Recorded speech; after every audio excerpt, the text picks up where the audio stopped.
welcome everybody. Come to this session. And my name is Xiaoyan Zhang, and I'm going to host this particular session. Today we have a very exciting event, that is to debut the Asian American docuseries. I think many of you have watched in the months of Asian and Pacific Islanders Heritage Month. That's May of 2020. And we have this historical event that, thanks to CAM, CAM, that's where Yang is here, representing that organization to push out this historical docu-series for Asian American community. So we took the initiative to translate that into Chinese. We hope with the native language, this will make this movie even more powerful, and especially for the Chinese American communities. And this is a monumental work. We have 34 organizations and 30 volunteers and come together. And over almost 3 months, we start in June, so now it's September. And to complete the translation and add subtitle and recompile everything. And today, we're going to share this with the whole world. And now from now, everybody can come on website.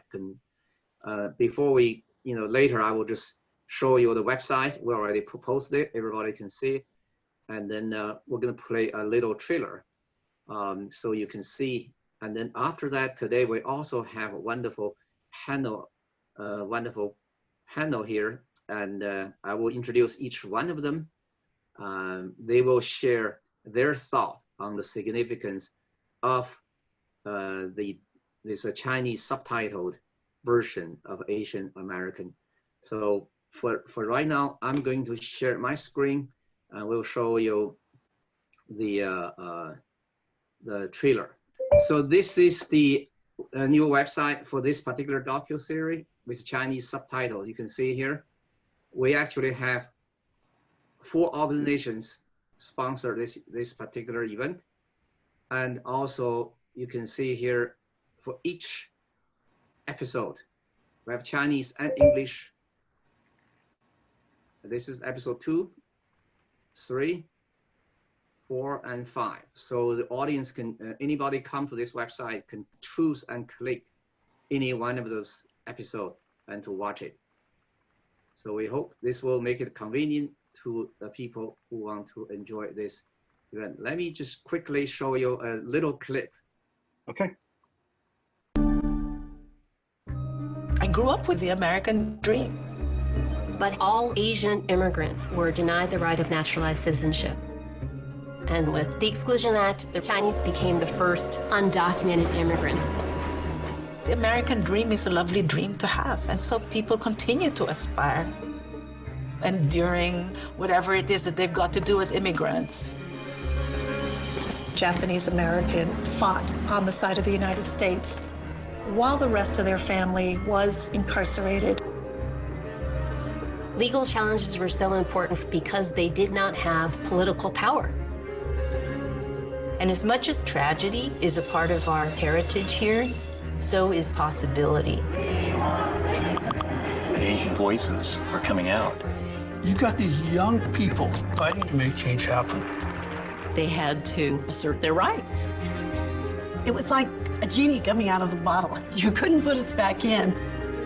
These are stories about what it meant to be human, what it meant to be resilient. To transform the system into something more just for everyone. That's the hope from which the Asian American movement was born.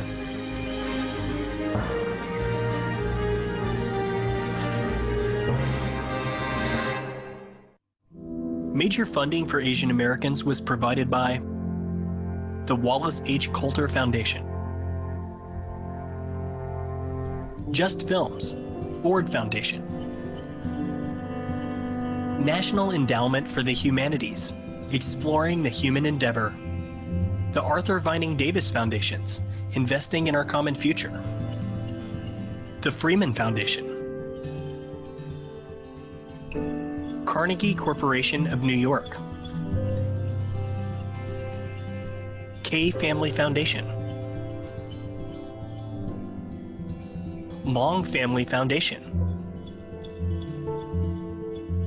Spring Wang, and California Humanities. This program is made possible by the Corporation for Public Broadcasting and from contributions to this PBS station from viewers like you.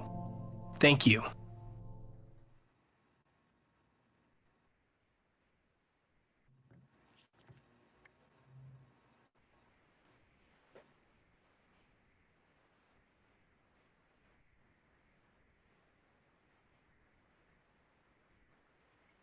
Xiaoyan, you're on mute.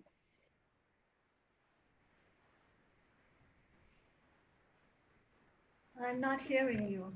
I can't hear you. Yes, thank you, Anthony. I was mute. I'm sorry. I'm back. That's the website. That link will be published tonight, and so everybody can see some solution is not as good. Anyway, so with that as a background, let me introduce our very first speaker. That's Diana&Joel, and she is actually the executive producer of Asian American Docuseries, and he has been a producer, produced a number of documentaries and feature films for this particular community, made a lot of contributions. So without further ado, I'll say, Donna, it's yours. Thank you, Xiaoyan.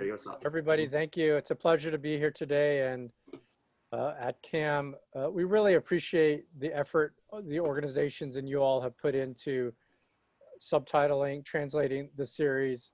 You know, I think it really speaks to different leadership in the Asian American community, really wanting to both make sure that our communities can learn about our history and share this, and really try to figure out at this, you know, 2020 has been such an incredibly important, challenging, complicated year for all of our communities. And I think the series, you know, from our perspective, CAM, WETA, our producers, you know, we first started working on it in 2012. We could not have imagined how this year would turn out, but it has been very gratifying both to have the series matter in terms of audiences, both Asian Americans, non-Asian Americans wanting to learn about this history, but hopefully using our series as a teaching tool in terms of teaching our own communities about our histories and trying to figure out, you know, really how to tell a stronger Asian American story, a stronger American story, right? So again, we really appreciate this. I think this effort, when Xiaoyan contacted me a couple of months ago, just after the broadcast, it's really wonderful that you all have stepped forward and want to make this series available to Chinese language speakers. I think it really speaks to a very important time where learning about all of this is critical, so we can, you know, begin to learn from history and create a better future together.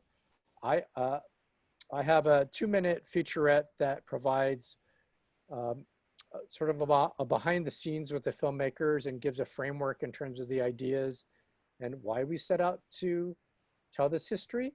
And I'm happy to be here and be part of this panel. Thank you, Don. So you want me, I'm going to share again. I will play this 2 minutes feature here. Can everybody see that? Can you see it? Yes, it's there. Okay. The Asian American story, in very surprising ways, really is everybody's story. Asian Americans is a documentary series about American history through an Asian American lens. Yeah, we're having the same problem. As Americans, distinct experiences, and once we know our history, we're not seeing it.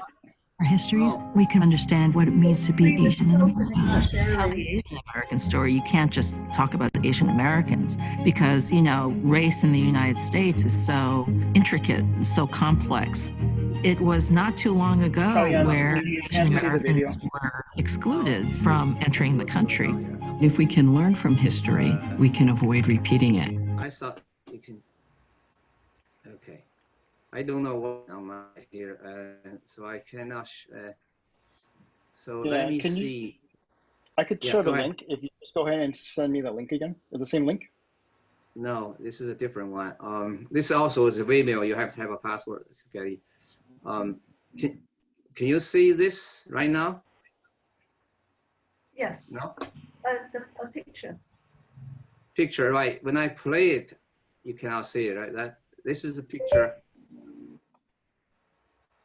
Story in very surprising ways really is everybody's story. No? Asian Americans is a documentary series about American history through an Asian American lens. Okay. Sorry, I don't know what's going on here. You can see the picture, you cannot see the video. Okay. All right. So I will text this to you, and maybe we'll play that in the end. So we'll move on to the next speaker. Sorry, Diana, for this. I don't know what's the technical issue here. So our next speaker is Lei Wang, and Lei has more than 20 years of experiences. Can you hear me? Yeah, okay. I'm just going to introduce Lei Wang. He has 20 years experiences building the big brand for multinational companies around the world. She was the head of strategy department at global agencies such as DDB and Leo Burnett. Her clients include McDonald's, P&G, and Unilever, Rolex. What she has learned from her career is that while there are many more important differences between cultures, there are fundamental similarities that transcend the culture and the geographic boundaries. Realizing we're more similar than different motivate Lei to join the effort to build a fair, equitable society for all. So we'll let Lei share her reflections on this movie and her effort in participating in the translation. Go ahead. Thank you. Thank you for the introduction. I came to the US 25 years ago in '95 and started working in advertising in '97. Advertising is a dominantly white industry, which I didn't realize until after I joined. So for many years, I was the only Chinese and the only Asian in an office with over 7 employees. I worked very hard and I felt that I was fairly rewarded for my hard work and contribution. And I had little interest in learning about the history of Asian Americans. I think probably for 2 reasons. One is that I came from a country where over 90% of the population belonged to one ethnic group, Hanzu. So the concept of racial tension in a multicultural society is a foreign and abstract concept for people like me who grew up in a homogeneous society. And the second reason why racial equity was not an issue on my radar is because I landed in the States at a very fortunate time. The last decade of the 20th century was arguably the happiest decade of our American lifetimes, according to a New York Times article. It was a time of prosperity. Jobs were, there were plenty of jobs. Companies were exploring overseas market, including the emerging markets in Asia, which provided many opportunities to Asian immigrants whose cultural background became valuable. So it was a perfect time to arrive in the States, and my American dream didn't encounter major obstacles. But watching Asian Americans was an eye-opening experience for me. It changed my perspective.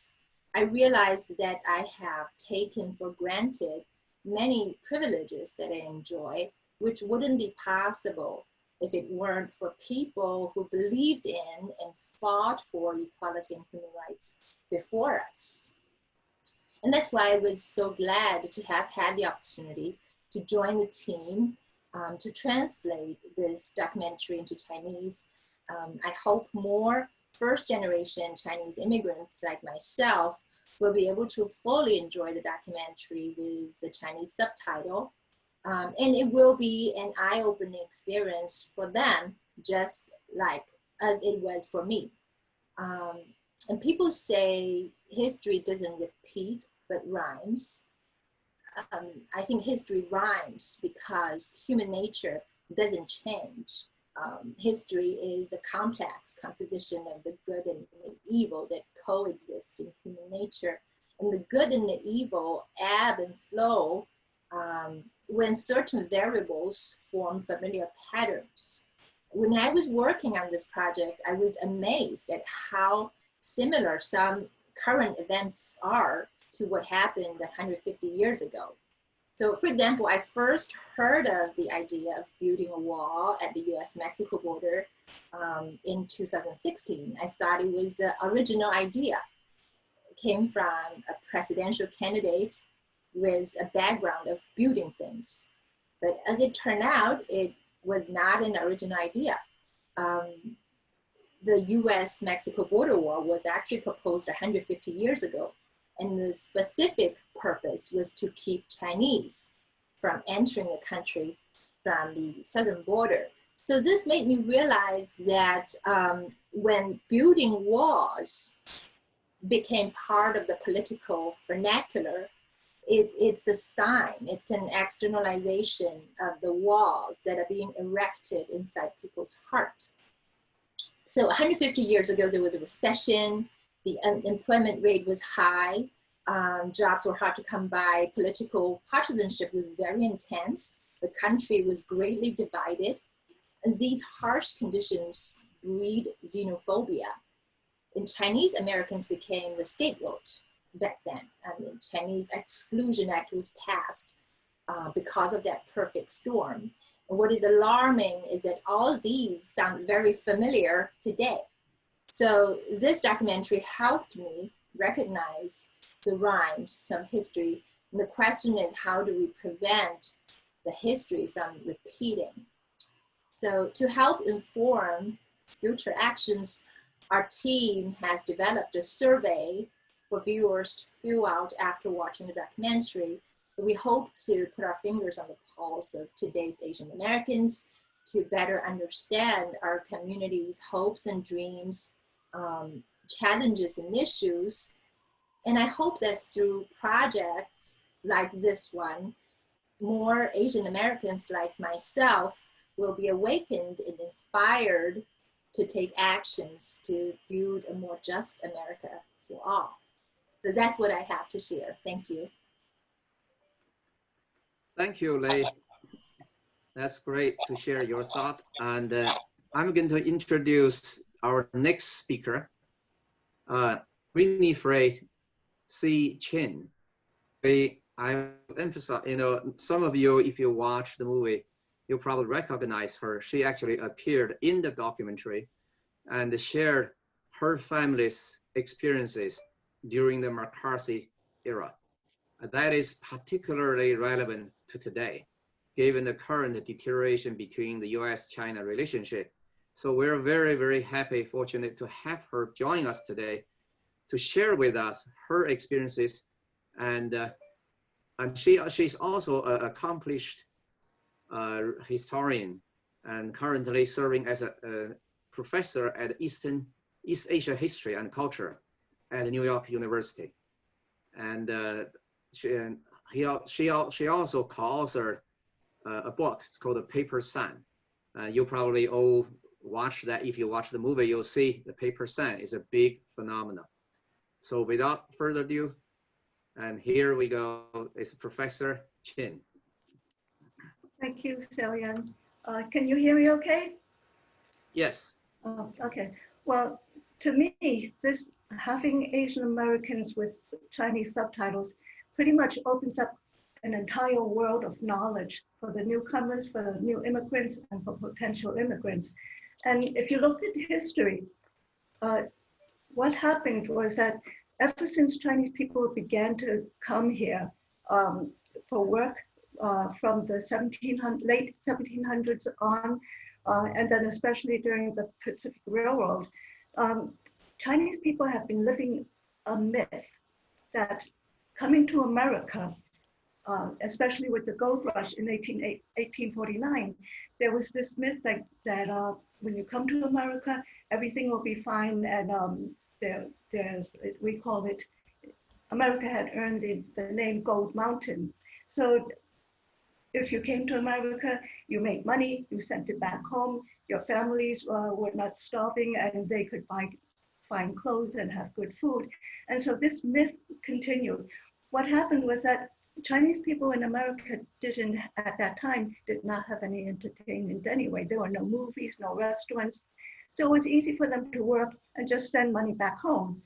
And if you talked about the hardships, no one believed it. It was a failure.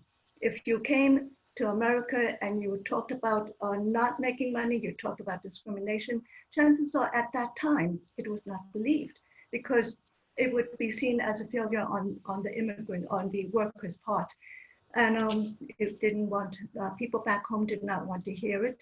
And usually people who experienced hardships whether on the railroad or as domestic servants, they would not talk about it either because they didn't want to lose face.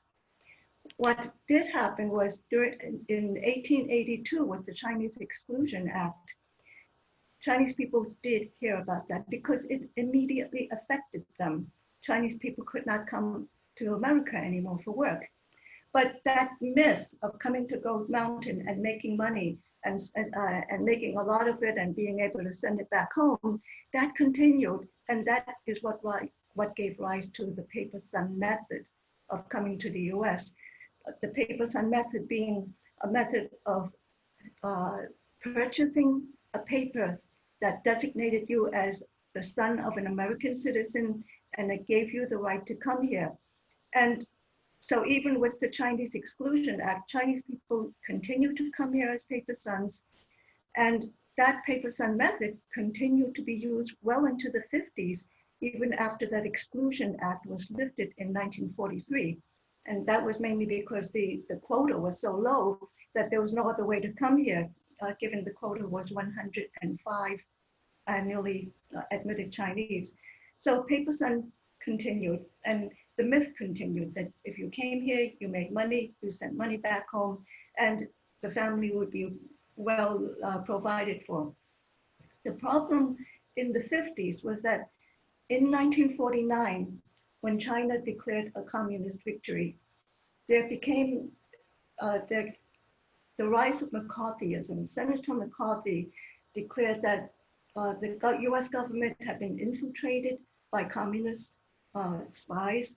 And so you had this age of paranoia, not just in the government where many government employees were dismissed, but also in the entertainment district among actors and singers, and also among paper sons. Because if you came under a false paper, then possibly you may have been a communist spy. And so paper sons during this McCarthy era came under the scrutiny of the FBI, came under investigations, house searches, and they were singled out in Chinatown, in New York's Chinatown, and as possible spies. Now this story also did not get to China because if you were a paper son, you did not talk about it. You didn't want to say, well, I came under false papers and this is why I'm being investigated. You simply didn't talk because you didn't want anyone to know that you came under false papers. So that story was never heard. And that continued well into the late 50s. My father was last interrogated in 1959. So that, again, it was not heard about. It was not spoken about. And it was not reviewed.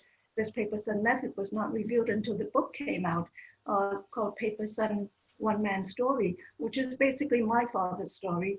And in his retirement, he thought that it was a story that was a part of American history, a part of Chinese American history. And so he wrote it, I helped him write and edit it, and it was published in the year 2000. Now, the problem with that, as far as getting that story into Chinese knowledge, to Chinese hands, was that it was the year 2000. Now, there was a reporter from the World Journal. And the editor of the World Journal thought that it was a great book. And of course, Paper Sun was read throughout Asian studies departments in the US at universities and even at some high school levels. So the editor of the World Journal thought it was a great book and brought it back, brought a few copies to China to share with his former colleagues. They were not interested. And the reason, again, they did not want to hear it. They wanted to hear success stories because by the year 2000, when you consider that Deng Xiaoping came to power in 1979 and instituted economic reforms, China was in an economic boom. There was no trade war at that time with the US. The US, Europe was sending business, trading with China. Companies were sending products there to be manufactured in China, taking advantage of the huge population labor. And Chinese students were coming to America to study. And so they wanted, what I was told at that time was that Paper Sun would not sell. They wanted, quote, success stories. And so again, Paper Sun was not noticed. People did not want to know it. If you fast forward 20 years later, this is the year 2020. And the situation, the circumstances, not just in China, not just in US-China relations, but in the entire world, things are different. You have a Black Lives Matter movement that's bringing out the injustices, the inequities, the discrimination of minorities in the US. You have the coronavirus and COVID-19 cases, and that brought a rise in anti-Asian sentiment because racist language like China virus and Kung flu and the constant blame on China for bringing this here when it actually came from Europe, that all spiked the violence in anti-Asian crime. And in this day and age, in 2020, it's not like the 1800s. It's not like the Exclusion Act. It's not even like Mccarthyism in the 1950s. 2020, you have news spread throughout the world. It's on the internet and you can't help but see it. And that brings awareness to Chinese people, actually to Asians, to all people about what's going on in the world. And to have Asian Americans in Chinese subtitles allows Chinese people to finally, in a sense, catch up with all that they've missed, to catch up with the discrimination, with Mccarthyism, with the Paper Sun method of coming. It enables people to learn, and especially for new immigrants and potential immigrants. If you're coming to America and you want to establish America as your second home, or as you're adopted as your first home, as your native home, it's almost a duty that you should know about the history here. And I think in 2020, now is the perfect timing because the documentary is available. It's available in Chinese if you don't understand English.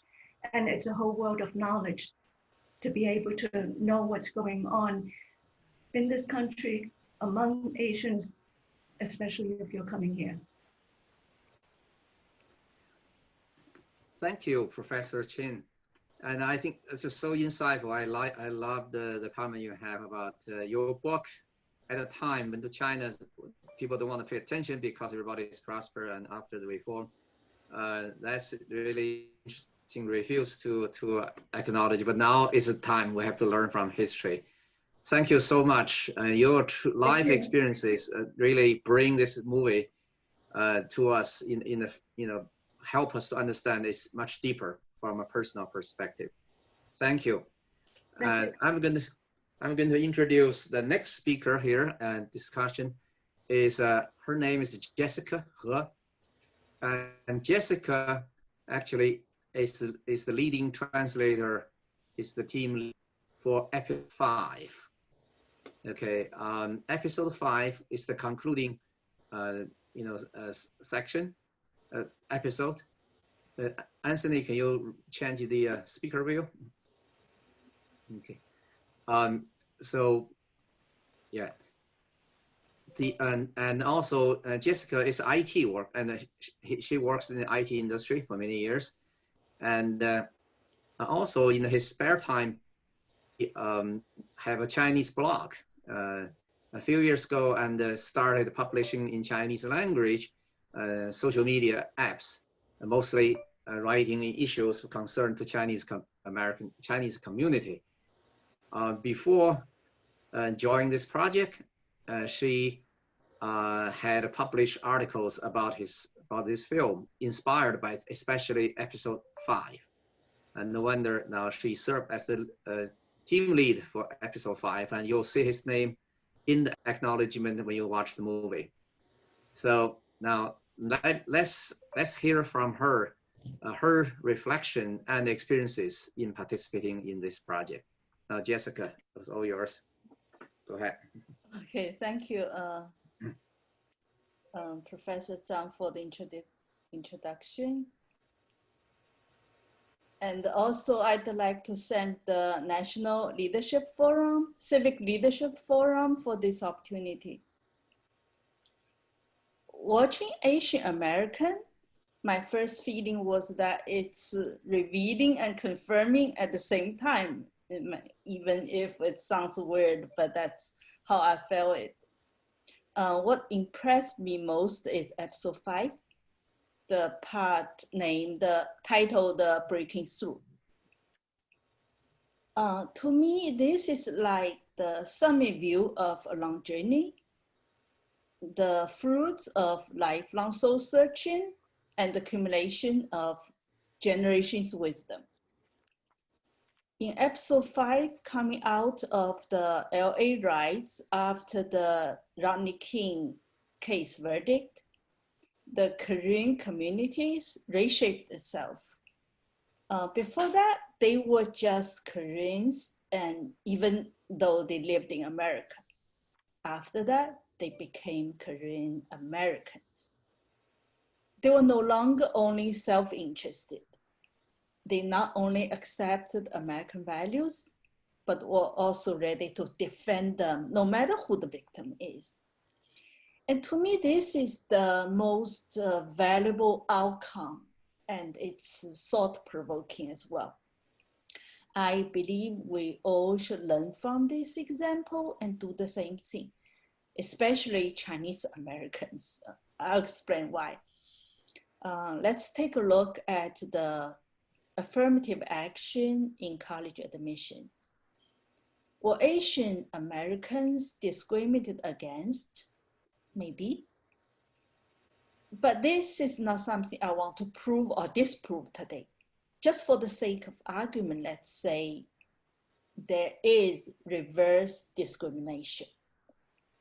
So what should we do? Well, we sued Harvard. Probably Yale's the next one. But I'd like to ask a question. Why do universities use holistic score instead of testing score? The truth is, Jewish students were very good at getting high testing scores. And Harvard wasn't happy with too many of them on campus. That was in the 1920s. So they changed the standard. The college admissions process had a few turns at different periods in history, and each for a specific reason, but not necessarily the reason they claimed. So what we need to change is the mind, not the policy. By changing people's mind, we can also change the environment. And that's exactly what the civil rights movement did. And now we need to do it again and push it to a new level, a new era. But how? Well, I don't want to pretend that I have a magic wand,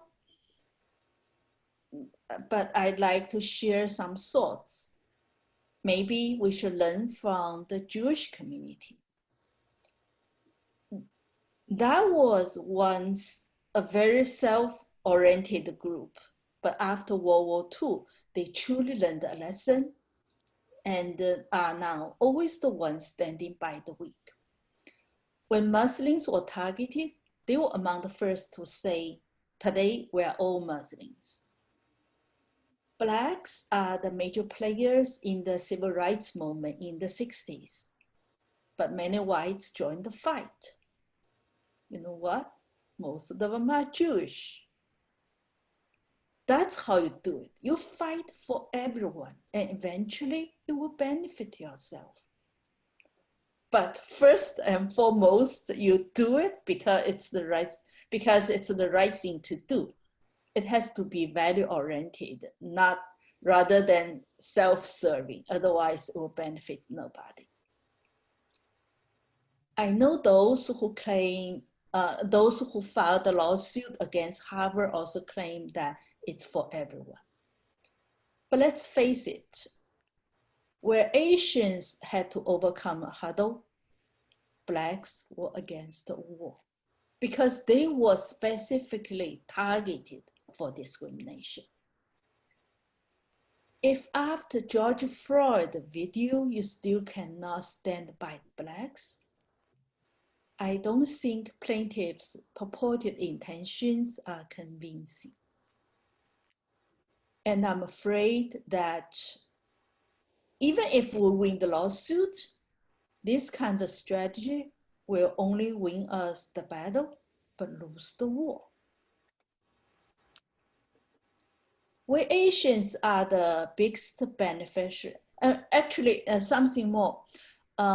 A recent study found out that the California's ban on affirmative action harmed Black and Hispanic students while doing little lived long-term achievements for Asian white students.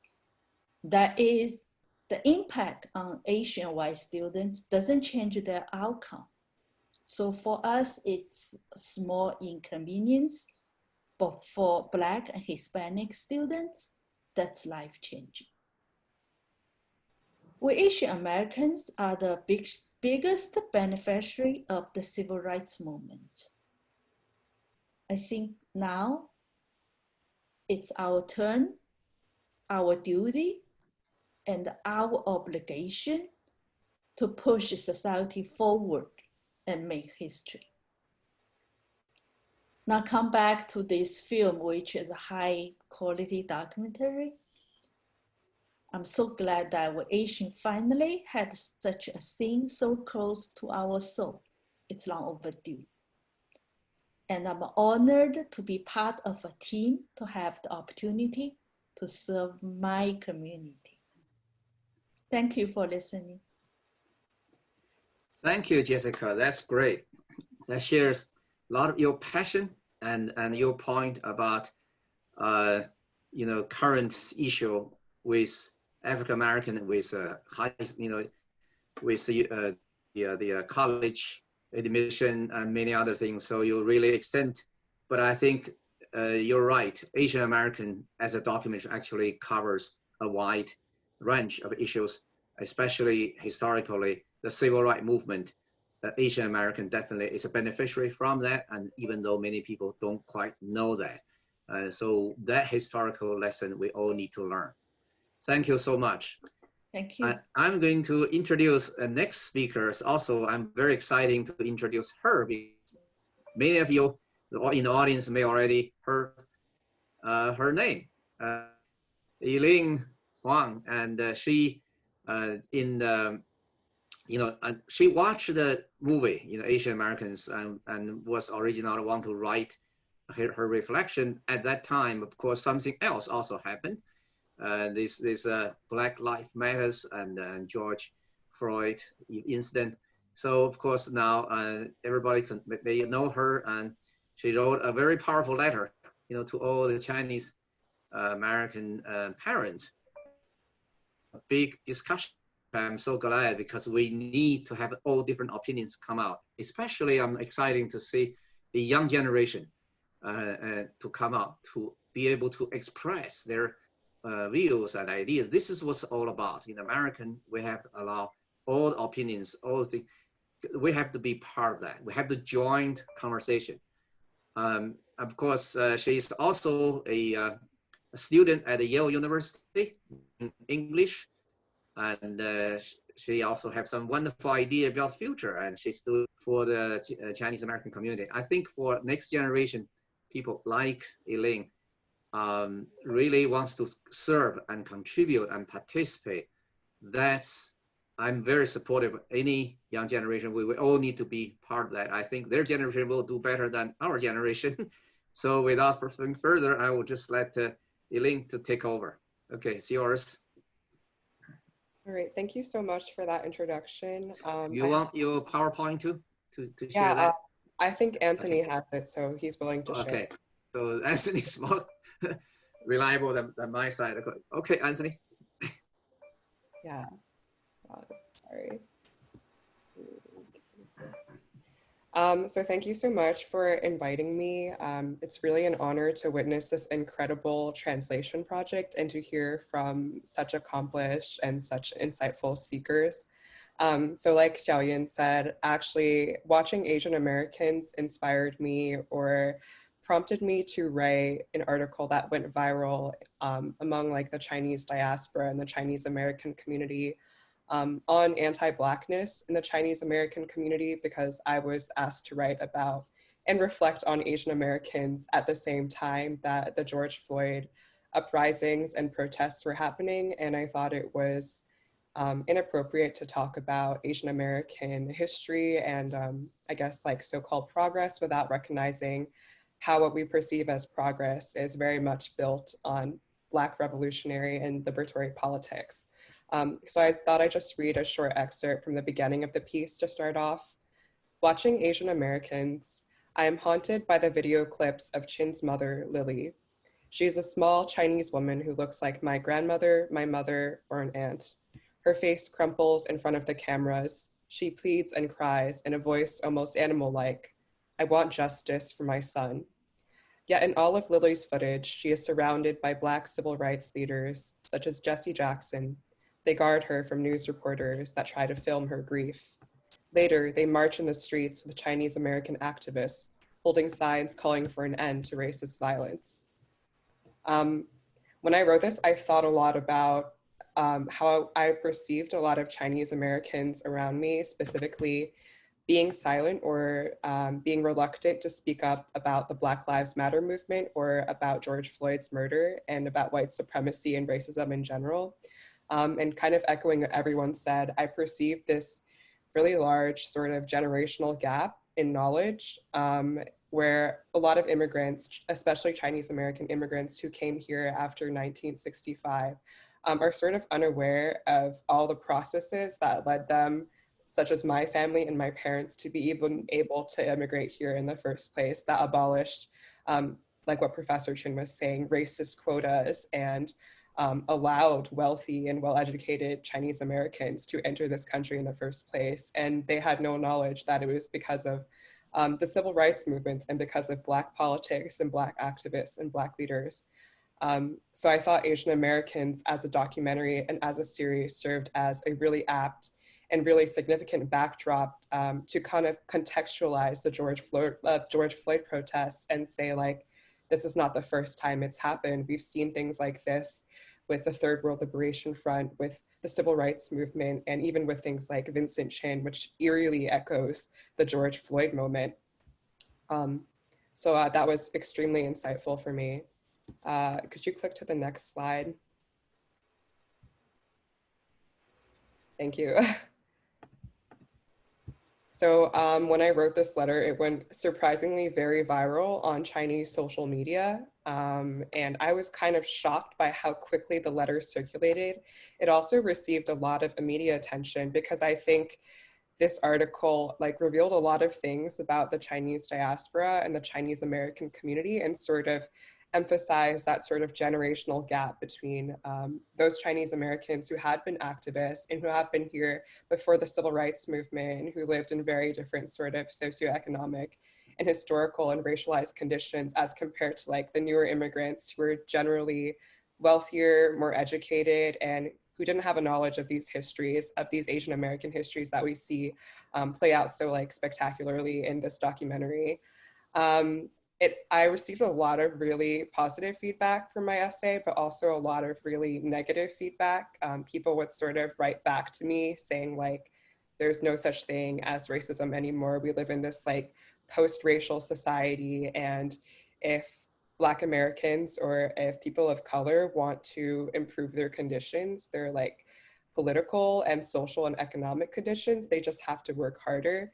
And it was very visible to me that a lot of these people who are responding to my article in this way probably had never interacted with media such as Asian Americans.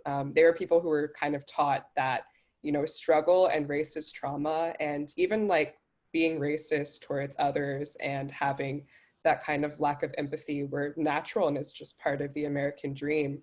But I also saw at the same time a lot of people responding very positively to my article. One really like amazing phenomenon I saw was a lot of Chinese American young people like myself suddenly like jumping on WeChat to write these letters to the Asian American community or their Chinese American community, because so rarely do we have that kind of cross-generational or intergenerational dialogue between young people and their elders on WeChat. Like I had never gone on WeChat before, but I realized how important it was to access a space like that and bring that sort of Asian American history to that space. When my parents watched Asian Americans on PBS, it was incredibly moving for them. They had like tears in their eyes just because they were able to finally understand and contextualize their experience with racism in the US and be like, that's not new, that's not just me, that's not just the American dream. There's a history and a precedent for these kinds of experiences. So moving on to the next slide. Because of all of these experiences, I was really inspired to start sort of our RDI or like second generation activism or advocacy movements kind of surrounding or like regarding how my article got so much attention on WeChat. I noticed a lot of the online backlash that I was getting was from the right wing of WeChat, which is kind of like overwhelming and it's increasingly growing year by year. People would start like doxing me and other sort of progressives on WeChat, which is a really common right-wing WeChat organizing strategy. And I realized like how important it was to start disrupting really harmful or misinformed like right-wing narratives that pop up on WeChat that a lot of people, for a lot of people, especially English second language speakers, like my parents and like my elders and my community members, like WeChat is the main source of information. It's where they receive all their information. It's more accessible than like American or like English centered media. And because of that, they're fed a lot of really misinformed or just inaccurate histories, which is why we see things like anti-affirmative action sentiment pop up so often on WeChat. And that often translates into like Chinese American conservative groups blocking affirmative action for so many people and affecting and hurting so many people. So right now I'm working on a project called the Wechat Project, where a lot of other young people and I, usually second generation Chinese Americans or Chinese American, Chinese international students living or studying in the US, we're writing articles and putting them on WeChat about really controversial things like affirmative action, about the history of policing in America, systemic racism, and we're incorporating a lot of the lessons that we learned from ethnic studies and just from Asian American history as young people in general, because we're like, we want our elders and we want our community members to become aware of this as well. And I'm very, excited that Asian Americans is now translated and accessible to people who, previously wouldn't have thought about or even like sought out those histories. And our hope is just, people naturally want to listen to their children and to listen to the people that they raised. And hopefully that can change a lot of people's minds and make them aware of these very important histories. So I want to close with the last slide, which is When I was doing all of this advocacy work, I really thought about the Third World Liberation Front that was mentioned in PBS and Asian Americans. And I also see this sort of pattern of, you know, our parents came here and they were able to sort of like internalize and kind of brush off all the racist trauma and struggle that they received in the United States and kind of like justify it. But I think like young people always dare to like ask for more. They ask to like thrive and live in America and not just like survive, you know.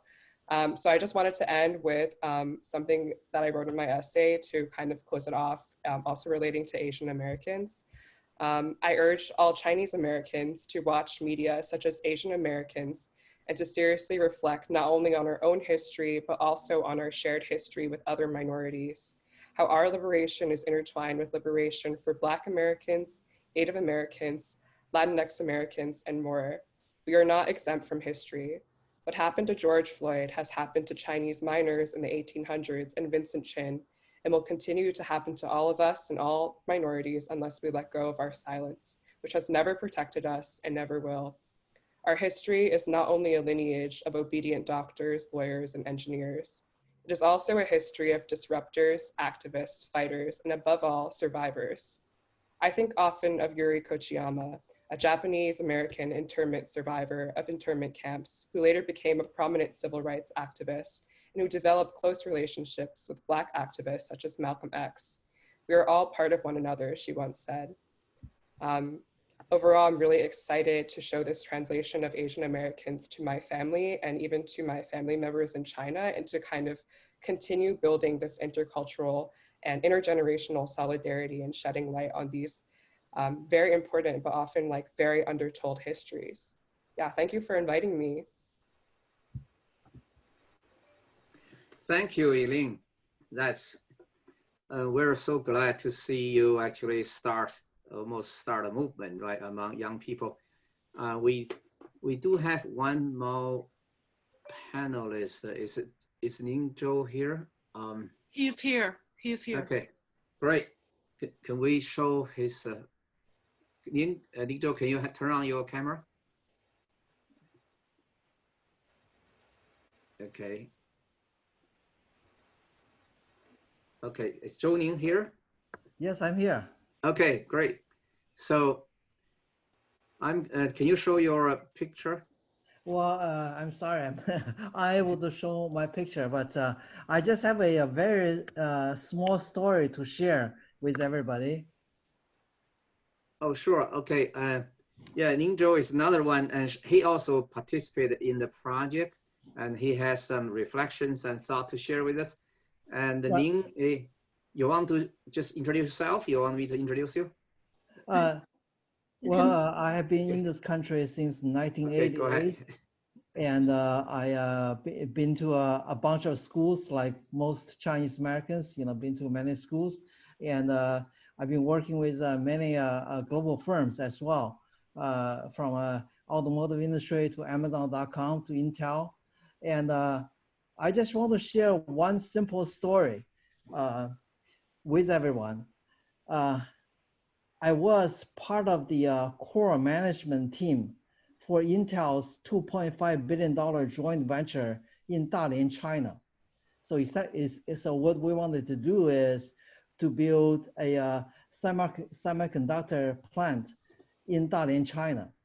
So and it's a major project. It's a $2.5 billion project. So so obviously because the project is in Dalian, China, we wanted to hire local managers, right, for the operation. And when we were hiring local managers, my colleagues often refused to hire local Chinese.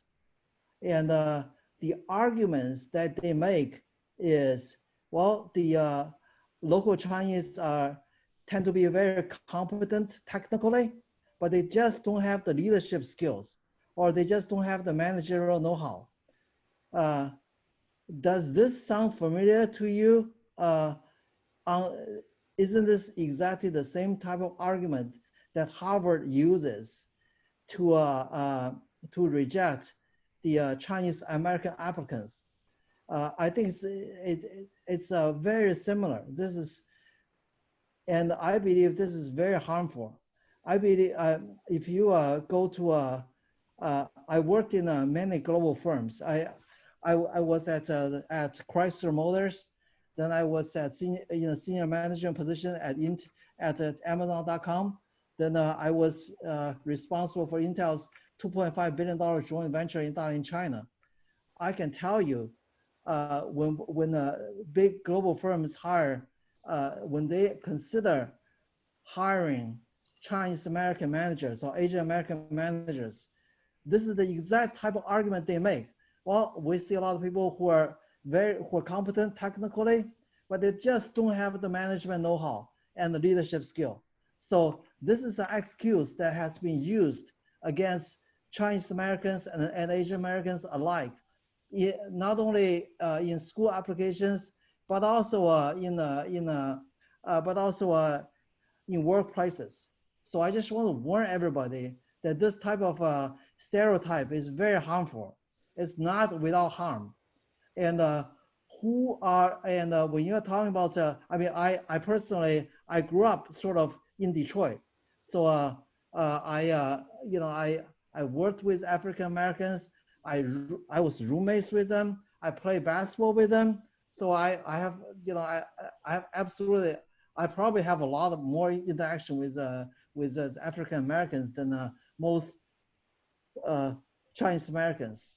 But if you think about affirmative actions, who really, I think a lot of people who benefit from affirmative actions are the second generation Caribbean African Americans, and I'm not sure whether they are the descendant of the original slaves.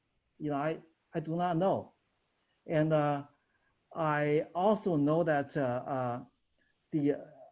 because I'm from Detroit and Flint, Michigan, and I know that the resources in the public schools, in some of those public schools, really, I mean, they're really a shame.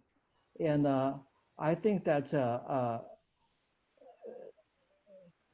to me, real affirmative action should really bring more resources to those underserved public schools. So, but anyway, my simple story is that this type of stereotype that Harvard and other elite school uses against Asian American applicants, I believe they're harmful to Asian Americans. And in a way, I believe this is also why the Silicon Valley firms, they did not succeed in China. I think it's part of the reason is that they do not trust local management. And I think that's part of the reason why most Silicon Valley firms failed miserably in China. So that's it for my sharing. Okay, thank you, Joe. Well, looks like we started a little late, so we run. So we probably don't have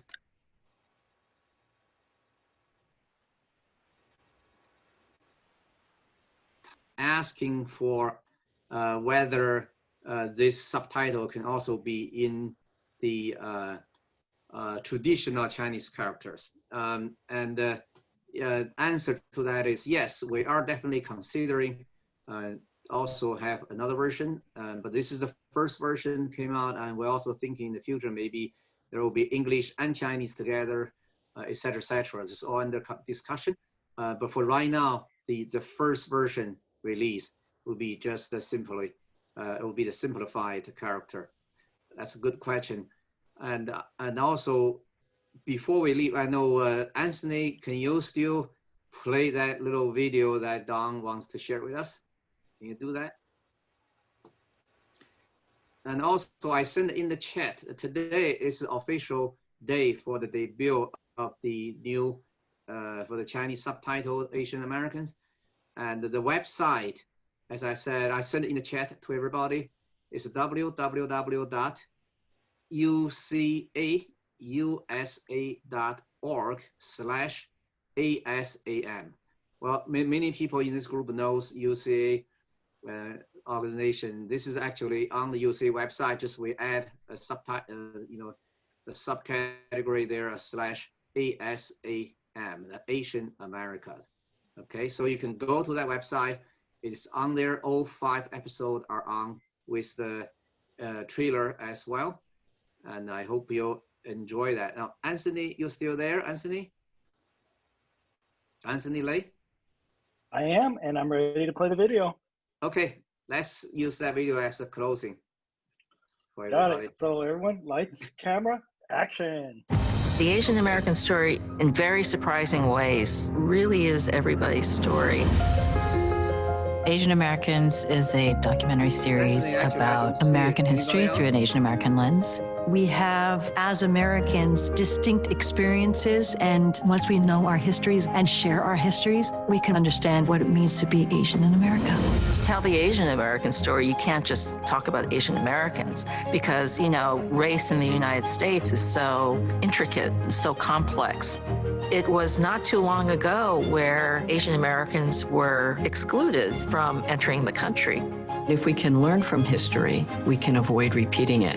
But even better than that, we can find the things that have moved civilization forward. We've looked at all these tipping points in American history, and in many unexpected ways, Asian Americans were at the center of those stories. Part of landmark court cases that have determined a lot of laws, movements that have shaped the society. I hope. I don't know if we lost Xiaoyan, but everybody, wave, say bye. Thank you so much for joining us on this wonderful panel, and thank you for all for being patient. Thank you for wonderful speakers. Take care and have the rest of your Sunday. Relax and take care. Thank you very much. Thank you. Thank you. Thank you, Xiaoyan.